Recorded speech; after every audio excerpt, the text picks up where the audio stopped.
Hey ladies, today I have another tie-dye tutorial to share with you. This one is actually a refashion from a shirt that I picked up at Goodwill not too long ago. This is the shirt. It is wet at this point, so it's a little darker than when it actually was in, I guess in real life, but when it was dry. I love the embellishment, was not crazy about the color because it just isn't a good color on me. But it was on sale. It was like one of those colors of the week where it's 50% off if your tag is a certain color or whatever. So I had to do it. I just had to get it. It was like $1 or something. So tie-dye it was. I love the back. The back is my favorite part of this whole look. I wish I could recreate it just how that is. But anyways, let's get into the tutorial. I pre-soaked my shirt because that's what everybody on the internet says you need to do before you dye anything. And I picked it up from where the embellishment is because that's where I wanted the center of the bullseye to be. So it kind of looked like it was radiating out from that spot.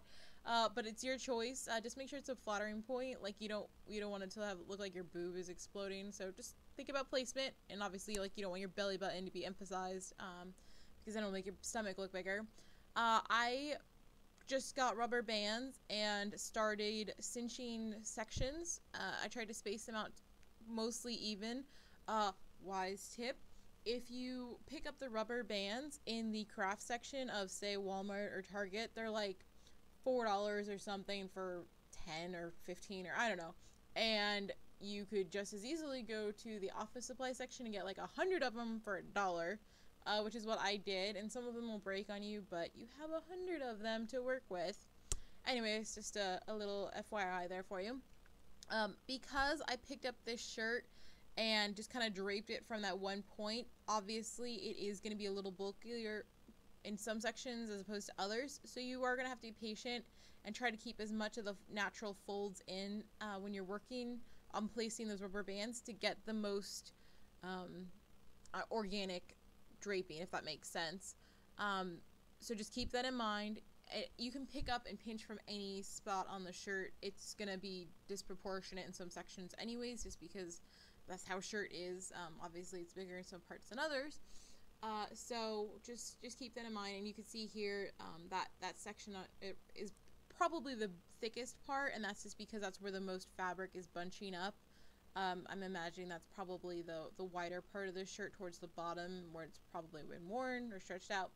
Anyways, do your best to keep it tight and folded, and yeah, lots of rubber bands.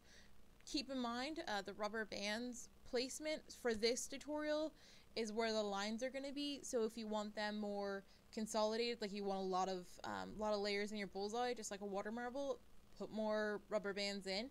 If you don't, obviously don't put as many rubber bands on. It's pretty straightforward science. Once your rubber bands are on to your liking, make sure they are snug and they're not going to move around. Open up a garbage bag, and yes, a garbage bag, not like a Publix or Walmart bag. Grab some gloves, make sure you have paper towels on hand, and have your black dye that you hopefully prepared beforehand. I recommend doing it beforehand, but that's just me. Take your dye in your little container. I did not get like the dye kits at the store. I just bought those are those ketchup dispensers that you can get in the food section for like $1 or something, because I can reuse them and or throw them out just as easily as I could spend $5 and get 2 little ones. Anyways, I put a small little line, pretty much like, think about how wide your rubber band is and double that on both sides. That's how much dye I put on.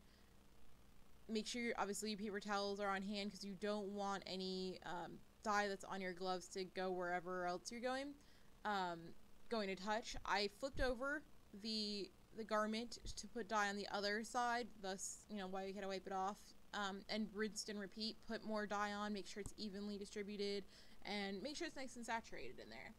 Then I just wrapped up the bag, left it overnight on my porch, came back the next day, and using my spray bottle with diluted bleach, I sprayed in between the black lines, if that makes sense, with bleach, and that's going to be obviously whitening that section. So it's a peach going to a lighter peach / white, potentially with bleach. So it should read the black section, the white bleach section, another black section, etc., etc. Using rubber bands, snip off or you know, you're not gonna snip anything with rubber bands.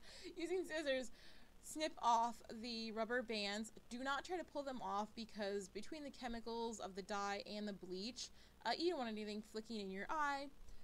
I'm sorry I didn't get a better shot before it got rinsed out, but you can kind of see how it looks before it got rinsed. I just use lukewarm water in the tub to rinse it off, and then run it through the wash by itself to make sure any extra dyes come out. And then yeah, you get these pretty looks.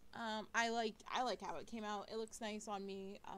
I like the color a lot more. I love the back. Anyways, this Refashion cost me about $5 total, including materials. I enjoyed making it, and I hope you enjoyed watching how I made it.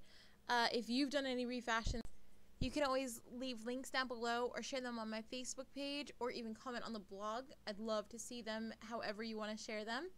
As always, thank you so much for watching, and if you enjoyed this video, please make sure to like and subscribe. I certainly appreciate it.